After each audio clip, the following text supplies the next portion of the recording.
Beberapa bulan terakhir ini kita disungguhkan realisasi realita politik bersenjata di tanah Papua, khususnya wilayah-wilayah bagian pegunungan, Kabupaten Puncak Jaya, Kabupaten Intan Jaya, Kabupaten Dunga, dan beberapa wilayah lainnya. Konflik Papua meningkat.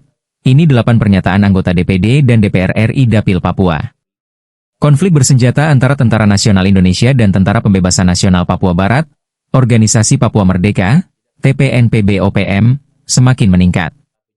Hal ini mengakibatkan korban yang berjatuhan tidak hanya di pihak TNI, Polri, dan TPNPB-OPM tetapi juga masyarakat sipil dan menimbulkan pengungsi ribuan rakyat sipil keluar dari kampung halamannya. Menanggapi kondisi ini, sejumlah perwakilan anggota Dewan Perwakilan Daerah, DPD, dan Dewan Perwakilan Rakyat, DPR, Republik Indonesia, dari daerah pemilihan Papua menyatakan 8 sikap tegas terkait eskalasi konflik bersenjata yang terus terjadi di wilayah Papua. Mereka mendesak pemerintah pusat untuk mengevaluasi secara serius pendekatan yang selama ini digunakan dalam menangani konflik antara TNI dan TPNPB-OPM. Dalam konferensi pers yang digelar pada Selasa, 27 Mei 2025, anggota DPD RI Philip Wamafma mewakili rekan-rekannya menyampaikan keprihatinan mendalam atas dampak kemanusiaan yang ditimbulkan dari konflik berkepanjangan tersebut. Konflik di Papua membutuhkan respons yang terukur, terencana, dan komprehensif dari seluruh pihak, ujar Philip. Ia menekankan bahwa kontak senjata yang terus terjadi telah menyebabkan penderitaan besar bagi masyarakat sipil, termasuk puluhan ribu warga yang terpaksa mengungsi dan mengalami trauma berkepanjangan. Pernyataan ini menyusul operasi penindakan yang dilakukan oleh Satuan Tugas, Satgas, HBMA TNI terhadap kelompok bersenjata di Papua. Dalam operasi tersebut, TNI menargetkan sejumlah kampung seperti Titigi, Dugusiga, Jaindapa, Sugapalama, dan Zanamba di Intan Jaya. Kepala Pusat Penerangan, Kapuspen, TNI, Maijen Kristome Sianturi, menyebut operasi ini dilakukan secara terukur, profesional, dan mengutamakan keselamatan warga sipil. Meski demikian, Philip dan sejumlah anggota legislatif Papua menilai bahwa pendekatan militer semata tidak cukup menyelesaikan akar persoalan. Mereka mendorong adanya evaluasi menyeluruh terhadap strategi keamanan di Papua, serta perlunya dialog damai yang melibatkan semua pemangku kepentingan, termasuk tokoh adat, gereja, dan organisasi masyarakat sipil. Tanpa solusi yang menyentuh akar masalah, kekerasan akan terus berulang dan rakyat Papua akan terus menjadi korban, kata Philip. Berikut video lengkap pernyataan pers anggota DPD dan DPR RI Dapil Papua. Beberapa bulan terakhir ini kita disungguhkan realisasi realita politik bersenjata di tanah Papua, khususnya wilayah-wilayah bagian pegunungan, Kabupaten Puncak Jaya, Kabupaten Intan Jaya, Kabupaten Dunga, dan beberapa wilayah lainnya. Aksi saling balas senjata tajam yang melibatkan aparat keamanan TNI Polri dan Tentara Nasional Pembebasan Papua Barat dan Organisasi Papua Merdeka atau TPN-OPM tidak hanya menyebabkan jatuhnya korban dari kedua belah pihak, tapi juga puluhan ribu warga pengungsi di beberapa wilayah yang dianggap masih aman dan layak untuk ditempati. Atas dasar situasi tersebut, kami anggota DPD RI dan DPR RI dari daerah pemilihan setanah Papua yang tergabung dalam Forum Komunikasi dan Aspirasi Masyarakat Papua MPR RI for Papua MPR menyampaikan pernyataan pers sebagai berikut.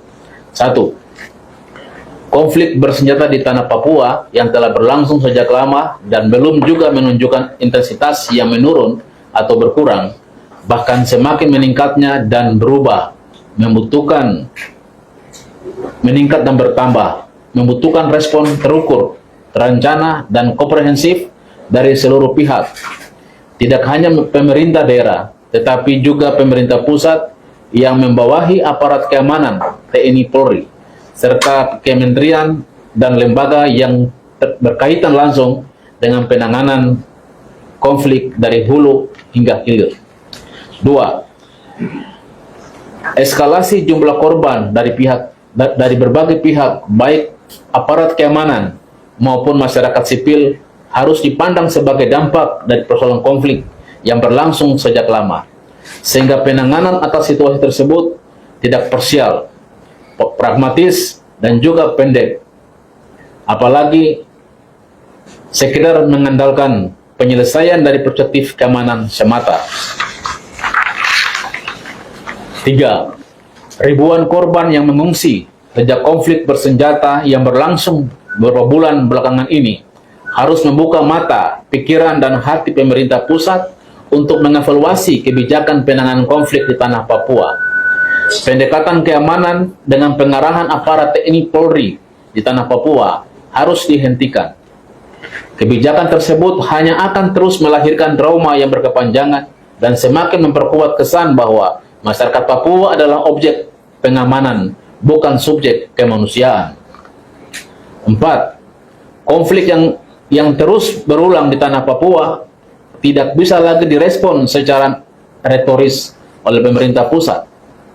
Janji pemerintah pusat untuk menangani persoalan Papua dengan pendekatan humanis, rekonsiliatif, dan jalan damai dengan mengedepankan hukum dan HAM harus diimplementasikan pada tataran real, disertai dengan kebijakan yang sejalan dengan janji tersebut. 5. Pemerintah pusat harus melibatkan lembaga-lembaga formal dan konstitusional dalam menangani persoalan di tanah Papua. Hal itu terutama dilakukan dengan mengedepankan komunikasi intensif antara pemerintah pusat, daerah, dan elemen masyarakat di tanah Papua dengan lembaga perwakilan rakyat yang merepresentatifkan masyarakat Papua di bawah koordinasi For Papua MPR RI. 6. Komunikasi antar kelembagaan yang merepresentasikan masyarakat Papua di tingkat daerah dan di tingkat pusat harus terjalin dengan maksimal. Tidak boleh ada kebijakan yang bersifat sektoral, mengingat konteks persoalan di tanah Papua memiliki karakteristik dan keunikan tersendiri yang berbeda dengan wilayah lain di Indonesia.